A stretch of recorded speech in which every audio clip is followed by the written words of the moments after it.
Yesterday, right here in Davos, I spoke to Palantir CEO Alex Karp in a wide-ranging interview. I started out by asking him about his recent trip to Israel.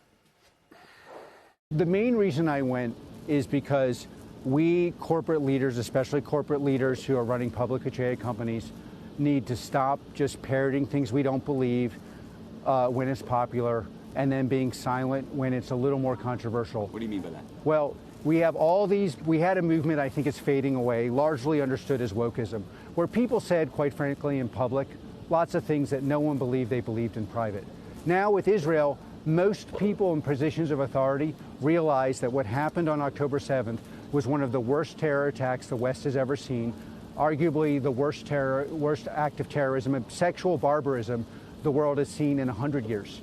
And it is incumbent on us to actually not only speak loudly in private, but occasionally show what we mean in public. And so core to defending the West for me was not just me going to Israel. I'm very well known there. Our products are used there. I'm proud of that. But bringing the whole board and saying, look, you know, you can debate lots of things about Israel, but the people who are attacking it are calling into question the very existence of a thoroughly democratic Western country that is defending our rights, and we cannot just speak loudly in private. And one of the key issues that you find, including here, is, you know, people want to talk about rebuilding trust, the elite. No one trusts the elite.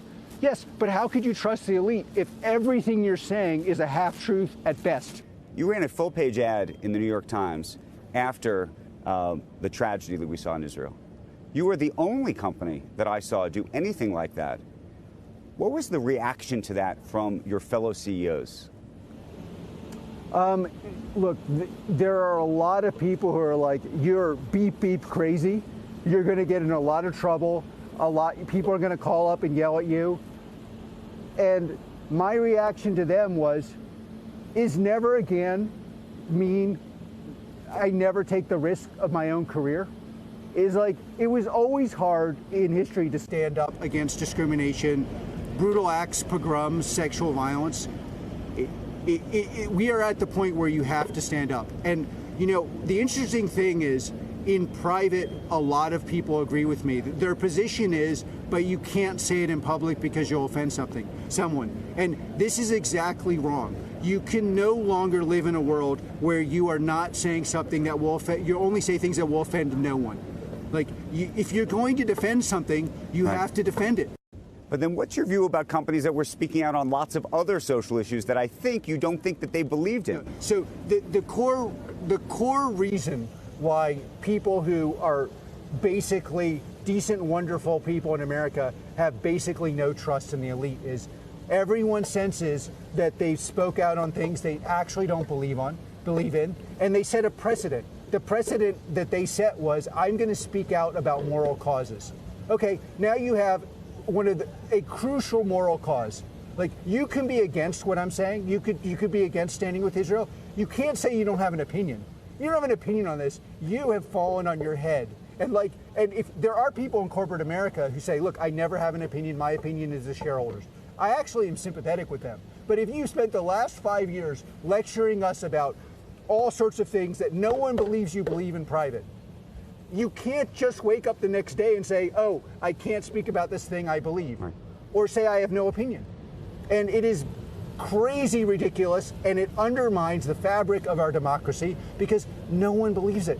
Let me ask you about what's happening here in Davos, because one of the conversations that we have not seen in large part is one about what's really happening on the ground in Israel, a conversation about anti-Semitism, the same conversation that's happening in institutions all over the world, but it doesn't seem to be here yet. It seems so very limited. Davos has an important function. I live on a different planet. Like, on the planet I live in, climate is important, fighting bigotry of all kind is important. The most important issue of our time is war and peace, and the absolute most important metaphor for that is, what do you think about what happened in Israel? And by the way, anti-Semitism as a kind of prejudice has always been the canary in the coal mine for your society isn't working, your university isn't working, you're not providing real growth to your population, and because you're not explaining why it doesn't work, you just go blame the Jews. And so, like, any any enterprise that's about making the world a better place that doesn't deal with these issues is basically saying, I'm not really engaging in the problem. And this is not just a problem here, it's a problem with all sorts of institutions, from our higher education to fake discussions in corporate America to international conferences. And I don't know why it falls on me to say the obvious, but this is obviously just shows you're not talking about the real problem. Can you speak to your recruiting efforts and how you're changing them in terms of where you plan to recruit people from and how you think about what used to be the most prestigious schools in America? Look, Palantir, in all modesty, has been way ahead of the curve. We test everyone. You went to Harvard, we test you. You went to University of Colorado, you went to go to community college, we retest you. In the 50s in America, if you were a Yale degree, Yale alum, and you got retested, you'd be offended. The legitimacy of our institutions is so much weaker. Everybody's going to move to our methodology. You have to retest. Until we reform our institutions, I don't know what a grade is. I know what our test is. And when you say reform our institutions, what does that mean? Look, across democracy in the West, we have a large focus on what we pay, not what comes out. In tech, we have an absolute myopic focus on what comes out, not what goes in.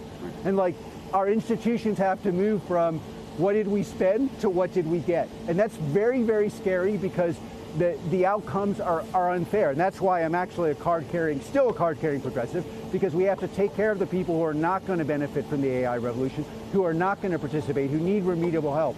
But the reality of what the West needs to do in every institution is it does not matter what you spend. It matters what you get. And by the way, if there's one lesson of software, the single thing that America does better than any other country, it's not input, it's output.